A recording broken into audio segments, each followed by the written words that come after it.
Welcome back to Waking Nightmare. Tonight's story comes from a deep-sea submersible pilot. Let's start.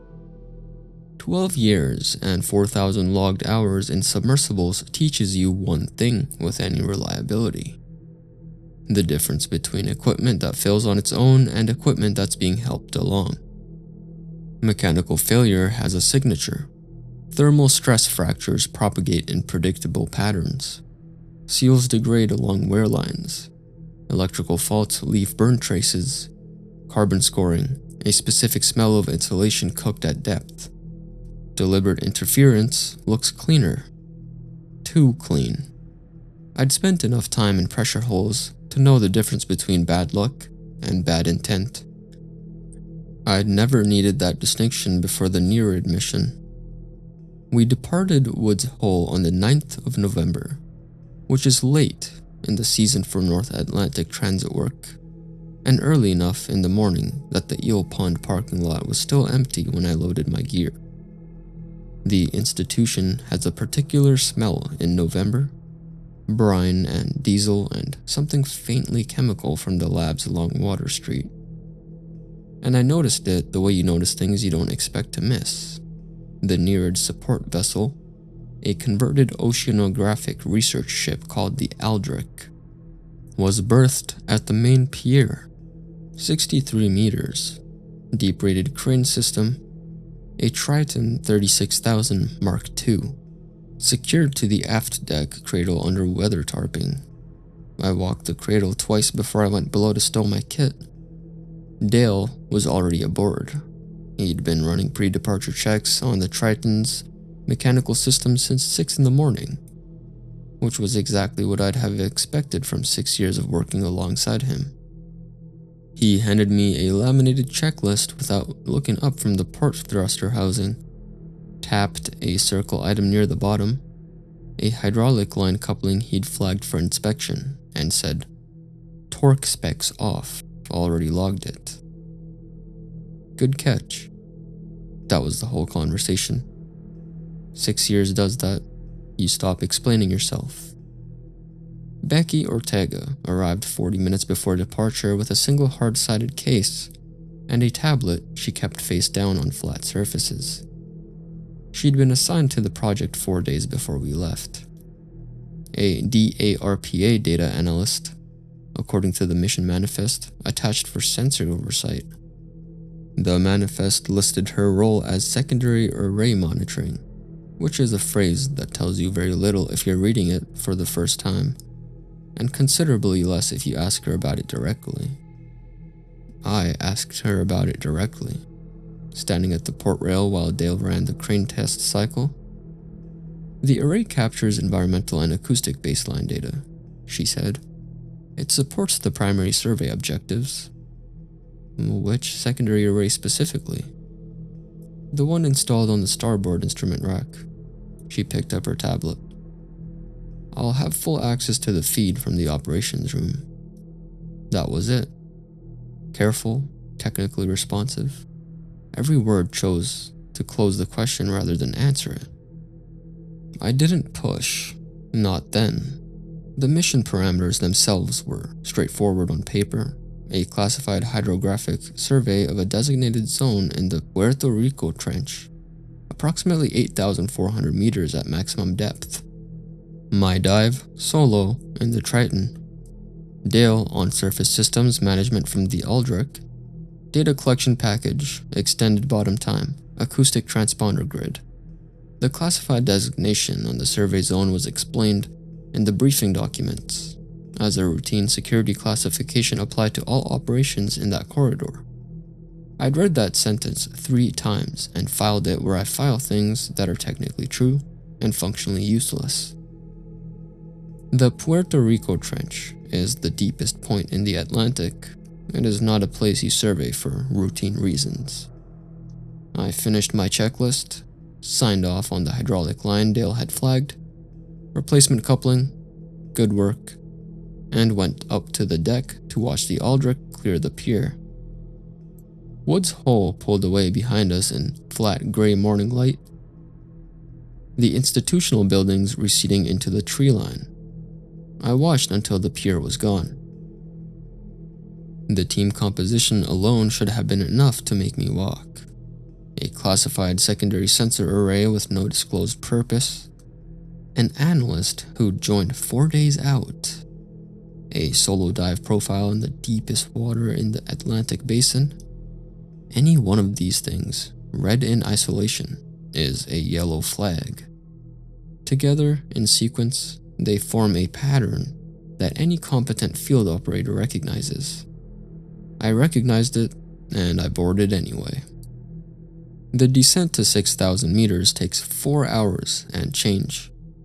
I've logged enough deep dives that the time compresses into a series of procedural checkpoints rather than anything resembling duration. Thruster response at 1,000, hull integrity readouts at 2, the slow fade of ambient light to nothing by 300 meters, and then just the Triton's exterior floods pushing back against absolute dark for the rest of it. The trench wall drifts past at idle speed, basalt and sediment and the occasional pale smear of microbial mat. Routine, the kind of routine that makes you care less if you let it. I didn't let it.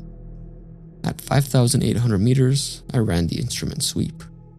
Sonar, acoustic positioning, water column temperature, current vectors, and everything read clean. The transponder grid was holding position. The acoustic baseline data Ortega had been so carefully vague about was transmitting topside without incident. I noted the timestamp and kept the descent rate steady. The thermal anomaly appeared at 6,012 meters. It showed up first on the secondary water column display as a narrow band of elevated temperature.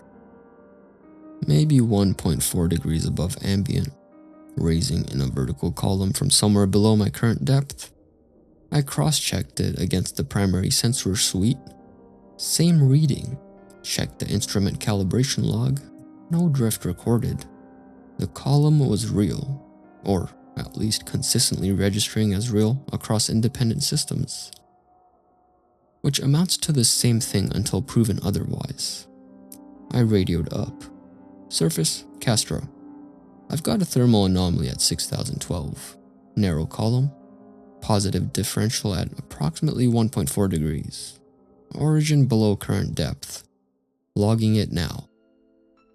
Dale's voice came back with the characteristic 2-second lag of deep acoustic transmission. Copy that. Could be instrument drift from the pressure transition. We had a calibration flag on the secondary suite before departure. We hadn't. I'd signed off on the calibration checks myself. Logged, I said, continuing descent. I logged it. I kept going. The column registered on every subsequent depth interval. Consistent and narrow and rising from somewhere I hadn't reached yet. 1.4 degrees is not a volcanic vent signature. Those read in the hundreds. It's not a hydrothermal plume either, which diffuses laterally. This was vertical, contained. The kind of profile you'd get from a controlled heat source rather than a geological one. I filed that observation under things to examine later and focused on the instruments. 7,000 meters puts you at roughly 70 megapascals of ambient pressure. The Triton handles it without complaint. The hull was rated to full ocean depth, 11,000 meters. And 7,000 is just a number in its operating range. I've been deeper. The trench wall at this depth is predominantly basalt. Competent rock with minimal sediment cover, and the exterior floods were returning clean reflections off a relatively flat face when the formation came into the light. I stopped the descent manually and held position. The word that came to mind was cut, not formed, not deposited, not eroded. Cut. The chambers were hexagonal, each face flat, and the geometry clean enough that my brain registered it as manufactured before the professional skepticism could get there. 2 meters across, roughly, arranged in vertical columns along the trench wall, one above the other with uniform spacing.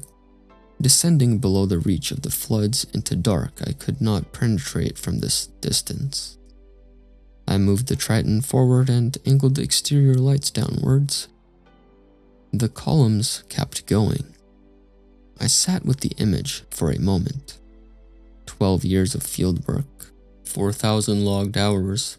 I've seen hydrothermal chimneys, columnar basalt, fracture patterns that look almost deliberate until you measure the angles and find the natural variation.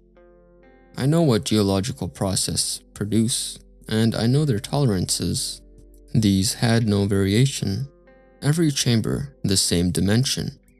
Every face the same plane. Every spacing interval identical. The kind of uniformity that requires either a natural process so precisely constrained it has no analog in the geological record, or something that planned what it was building. I radioed up. Surface Castro, I have visual contact with structural formation on the trench wall. Geometric, requesting eyes on it. I'm going to transmit a still frame. A pause. Dale started to respond. I caught the first syllable of his call sign, and then Ortega's voice came through, clear and unhurried, the way someone sounds when they've been waiting for a specific radio call. Castro, this is Ortega. Can you describe what you're seeing in detail? Not a question, a directive phrased as one. I described it. Hexagonal chambers, 2-meter span, columnar arrangement, extending below visible range, uniform geometry, basalt substrate, no sediment intrusion, no visible colonization. I gave her the depth, the heading, the distance from the trench wall. I was precise. I've been trained to be precise. When I finished, she was quiet for 3 seconds, then, do not photograph the formation. Continue on original heading, and maintain descent profile. That was it. No explanation, no qualifier. I sat in the dark at 7,000 meters and understood, with the particular clarity that comes from a single misaligned data point, exactly what this mission had been sent to find. Not to survey, not to collect baseline data. To locate, confirm, and leave undocumented. I reached for the imaging controls. The Triton's internal drive stores independently of the surface transmission system. Whatever gets saved locally stays local until someone physically accesses the hardware. I photographed the formation in full, wide, medium, close, cycling through the exterior flood positions to capture every angle the lights could reach. I shot the depth gauge and frame on the final sequence, timestamp embedded in the metadata, unalterable, logged to a drive Ortega had no remote access to. 41 images. I noted the count in my personal log, separate from the mission log. Then I keyed the radio. Copy that, Ortega. Continuing descent. The ballast system started misbehaving at 8,031 meters. I noticed it the way you notice a skipped heartbeat.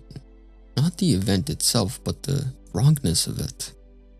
The cycling interval was off, not catastrophically, not in any way that would trip an automated fault alarm, but the rhythm was wrong. Valve open, partial release.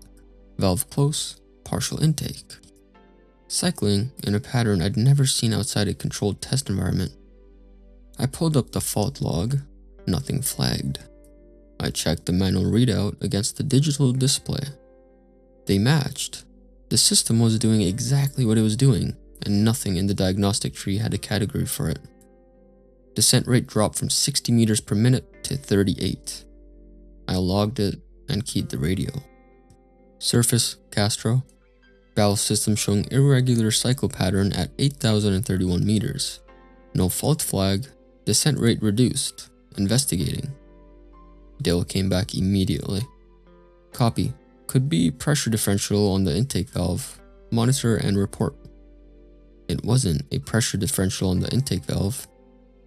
I'd had a pressure differential on the intake valve once, in the Mariana, and it read nothing like this, but I said, copy, and kept watching the readout. Then the sonar returned to contact. The ping came back wrong. Not the clean arc of a trench wall or the scatter of a debris field. Something diffuse and massive, positioned directly below the Triton's keel, and the return was moving. I watched the distance counter, 8,400 meters, 8,200, 8,006, whatever the sonar was reading. It was covering vertical distance at a rate that had no business existing at this depth. Nothing at its pressure registers a mass signature that large. I'd spent 12 years categorizing what sonar returns look like at depth, and this one had no column in any table I'd ever referenced. I initiated emergency ascent. The Triton didn't move. I ran the sequence again. Manual override, ballast full release, emergency buoyancy, and felt the hull shudder once and then nothing. The ballast system was cycling again, actively, and it was taking on weight, not releasing. The Triton was being held at depth by its own mechanics, and the controls were responding to my input and producing the opposite result. I said out loud, to no one, "Alright." Then I looked through the viewport. The darkness below the Triton had changed, not in intensity. The exterior floods still terminated at their usual range, 20 meters of illuminated water column, and then nothing. But at the edge of the nothing, something was happening. A faint luminescence, blue-green and cold. Not the warm orange of volcanic activity or the scattered pinpoints of bioluminescent organisms drifting in column. This was structured. It was spreading outward from a central point I couldn't locate directly, radiating in lines and nodes, and the geometry of it was immediately recognizable as geometry. Not growth, not drift, not random expression, angles, junctions, deliberate spacing between elements. It looked like a circuit diagram drawn across the floor of the Atlantic. Then it pulsed. One pulse. Pause. Two pulses close together. Pause. Then again. One. Pause. Two. Pause. I stopped touching the controls. The sequence repeated 4 times before I processed what I was watching. The hexagonal chambers came back to me, the ones at 7,000 meter, every face coplanar, every spacing interval identical, the tolerance profile that had no analog in the geological record. I'd cataloged them as deliberate construction. That was the right assessment. But I'd been wrong about what they were for. I'd been thinking in terms I understood. Habitation, navigation, study, something built and then vacated, or built and then forgotten. They weren't ruins, they weren't shelter, they were storage.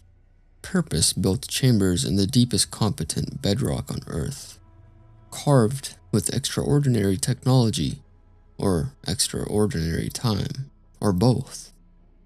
Piled away, organized. Whatever carved them had been doing it long enough and deliberately enough that the word I kept not using was archive. The pulse sequence ran again. 1, pause, 2. Whatever was below me had been watching the surface world long enough to recognize that the object descending toward it wasn't geological, that it was piloted, that something inside it also counted. The ballast system released all at once. The Triton lurched upward so hard I hit the harness and the instrumental panel lit amber across 3 systems simultaneously. I got my hands on the controls and trimmed ascent rate before the speed became its own problem. 4,000 meters of uncontrolled ascent in a Triton 36,000 Gen 2 is a recovery scenario, not a survival one. I held 60 minutes per minute, 70. Let it run. Below me, through the viewport, the bioluminescent pattern shrank. Still pulsing. 1, pause, 2. It kept its sequence all the way down to the edge of visibility, and then it was gone. and there was nothing below me but dark water and 4,000 meters of column between me and the surface. I keyed the radio and gave my depth, ascent rate, and system status in that order. Dale acknowledged.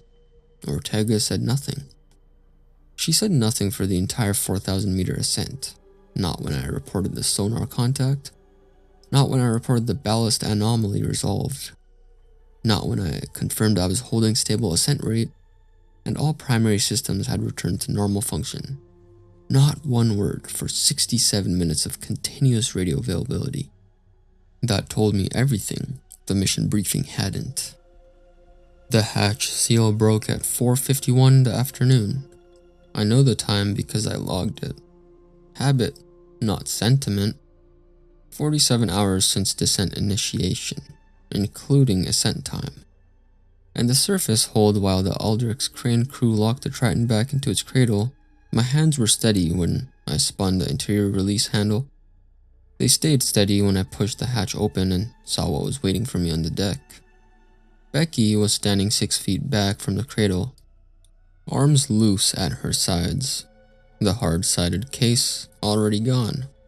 2 men flanked her in dark civilian clothes. No logos, no lanyards, the particular stillness of people who've stood outside hatches before. One was taller, late 40s, with a flat face and a crew cut that had grown out unevenly. The other was younger, compact, with his hands folded in front of him like he was waiting for a bus. Neither of them looked like they were there to help me off the ladder.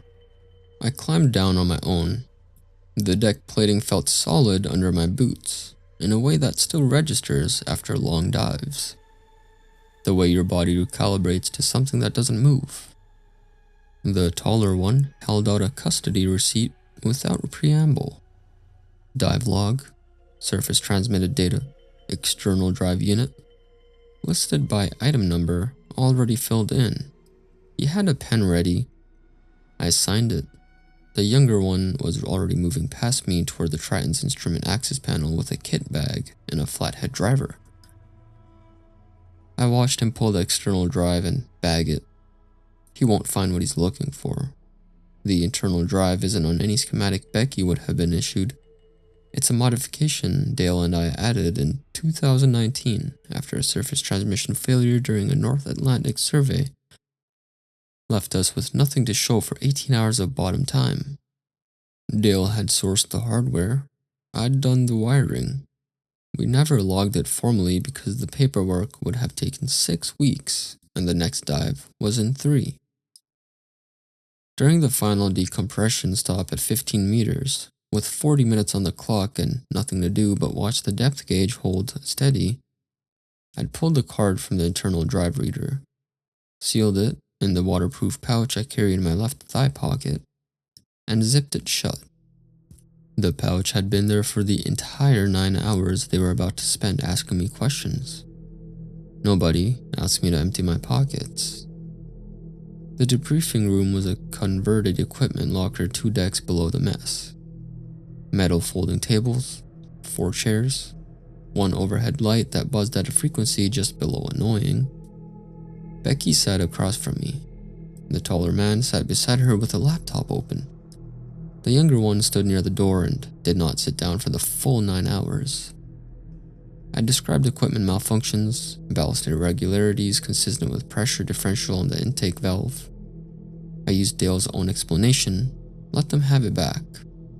I described the thermal anomaly at 6,012 meters and attributed it to residual geothermal activity along a mapped fault corridor. I described the sonar contact at 8,200 meters as a probable density return from a deep sediment mass disturbed by tectonic microactivity, consistent with the trench profile. I did not describe hexagonal chambers. Becky asked me about the imaging system twice. The first time was direct. Had I captured any still frames during descent? I told her the imaging controls had flagged a calibration fault at 4,000 meters and I'd suspended the function pending surface review. The second time was indirect, threaded into a question about the sonar contact. Had I attempted visual confirmation of the contact at any point? I told her visibility below 7,000 meters was effectively zero beyond the flood range, and I'd seen nothing of note. She wrote something on her tablet and turned it face down on the table. By hour 6, I was running on water from a bottle someone had placed in front of me without asking, and the particular kind of fatigue that isn't about sleep. Hour 9, the taller man closed his laptop. Becky said I was free to go. Nobody thanked me for my time. Dinner in the mess hall was reconstituted soup and packaged crackers, and the particular silence of a crew that had been told not to ask questions. Dale was at the far end of the table with his tray. I sat down at the near end with mine. At some point, halfway through the soup maybe, he looked up. It was a full second of eye contact, direct and clear, the kind that means something was being said without words. Then he looked back down at his tray and didn't look up again. 6 years, 4,000 logged hours between us. Every hydraulic flag circled, every torque spec double-checked, every pre-dive walkthrough run in the same order we'd established in year 1, because that's how you build something reliable. I finished my soup. I put my tray in the rack. I went to my bunk and lay in the dark with my left hand resting on the outside of my thigh pocket until I fell asleep. 3 weeks later, I was back in my apartment in Falmouth, with the card sitting on my kitchen counter next to a printed page of bubble wrap and a padded mailer. I'd spent the intervening time doing what you do: filing after-action paperwork, attending a mandatory equipment debrief at NOAA's regional office in Providence, where nobody mentioned the Puerto Rico trench, and running a shallow survey out of Gloucester that topped out at 300 meters and felt like driving a school bus.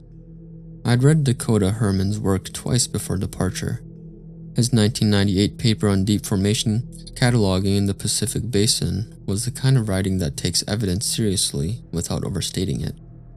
Careful language, rigorous methodology, citations that held up. He'd published a follow-up in 2011 on anomalous geological structures in the Tonga Trench that the mainstream literature had largely ignored. He was a professor at the University of Miami's Rosenstiel School. He was 62 years old, and his department page had a photograph of a man who looked like he'd spent his career saying careful things into a room that wasn't listening.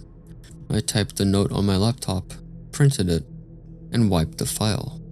Location: Puerto Rico Trench, approximately 17 degrees, 42 minutes north, 66 degrees, 30 minutes west. Depth at time of imaging, 7,040 meters. Internal drive capture, 41 frames. Timestamps embedded in metadata, no return address. I wrapped the card in bubble wrap, sealed the mailer, addressed it to his university office, and walked it to the post office on Main Street on Tuesday morning. I didn't expect a response quickly. Academic timelines are what they are, and a package from an unknown sender with no credentials would sit in a pile. I checked my mailbox for 6 weeks and then stopped checking it with any particular intention. The obituary was in the Miami Herald, posted online, dated 7 months after I'd mailed the card. Dr. Dakota Herman, Distinguished Professor Emeritus of Marine Geology, University of Miami, cardiac event. He was survived by his wife Amber and their 2 daughters. The department had issued a statement about his contributions to deep ocean geological research. The comment section had 12 entries from former students. I read it twice, closed the browser tab, and opened it again to read it a 3rd time. Cardiac event. He was 62, which is not an impossible age. People die. The gap between mailing the card and his death was long enough to be coincidence, and short enough to make coincidence feel like a word I was choosing carefully. I closed the laptop and went to bed. Lay there for a while doing the math. I already knew the math too. 41 photographs. 1 typed note. A man who'd spent 30 years publishing careful things into a room that wasn't listening. I don't know what he did with the card. I don't know if he looked at it alone or showed someone or filed it or called a number he shouldn't have called. I don't know if it was related. I filed the not knowing and left it there. NOAA reassigned me to shallow surveys without ceremony. I submitted the depth restriction request the week after I returned. Nothing below 2,000 meters. Citing a personal medical review, I was entitled to request without explanation. The approval came back in 4 days. Nobody called, nobody flagged it. The reassignment paperwork listed my new operational zone as Gulf of Maine and Georges Bank shelf surveys. Maximum rated depth 1,800 meters, effective immediately. That was that. I sleep in 4 and 5 hour stretches now, which is functional if not ideal. The Gloucester apartment is quiet. I run the pre-departure checklists in my head sometimes when I can't get back to sleep. Thruster response, hull integrity, sonar calibration, full instrument sweep. Not because it helps, but because it's something my hands know how to do. What stays with me isn't the formation, it isn't the sonar return or the ballast reversal, or even the bioluminescent grid spreading across the trench floor like something drawn by a hand that had all the time in the world. What stays is the sequence. 1 pulse, pause. 2 pulses close together, pause. Repeated until I stop touching the controls. Whoever or whatever built those chambers into the deepest competent bedrock in the Atlantic Basin didn't do it recently. The integration with the rock too complete for any timescale a human institution would recognize as meaningful. It had been down there, organized, patient, waiting in the dark at pressures that would kill everything we know how to build. Since before the first person put a mark on a cave wall and called it language. And it had looked up through 8,000 meters of water column at a small metal object moving through its architecture and decided that whatever was inside it was worth counting for. That's the part I can't file away. Not the technology implied by the chambers, not the controlled heat signature, not the geometric accuracy of the bioluminescent grid, the patience, the recognition, the deliberate choice to communicate in the one language that doesn't require shared history. Just the understanding that sequences mean something. That something inside the object above was capable of understanding that they mean something. It had waited longer than we've had writing, or cities, or the concept of a calendar. And then, when it finally saw something looking back, it didn't retreat or accelerate or do anything that registered as a threat. It counted to 2, and then it let me go. I think about that on the bad nights, when the 4-hour stretches don't come, and I'm lying in the dark with the Georges Bank survey charts rolled up on my desk, and the sound of Route 28 traffic outside the window. I think about what it means that the first thing it chose to say was something so simple a child would follow it. Whether that was a courtesy or assessment, whether there's a difference, I don't have an answer. I've stopped expecting one. The memory card is in a fireproof lockbox in my closet, behind a box of cold weather gear I haven't touched since the reassignment.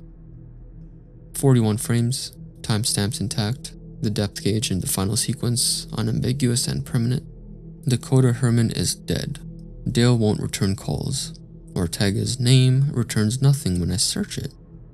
No LinkedIn profile, no agency directory listing, no conference papers, nothing attached to DRPA's public-facing organizational structure. The Aldrich is currently listed as undergoing scheduled maintenance at a facility in Norfolk, which it had been listed as undergoing for 4 months.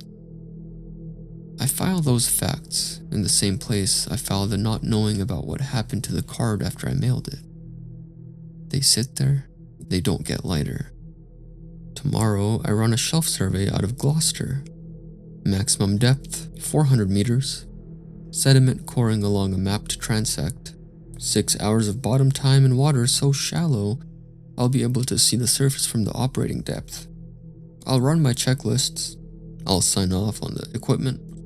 I'll do the job correctly because that's the only version of this I know how to be. and somewhere below 8,000 meters of Atlantic water, in chambers carved with an accuracy that has no analog in the geological record, something is still counting to 2.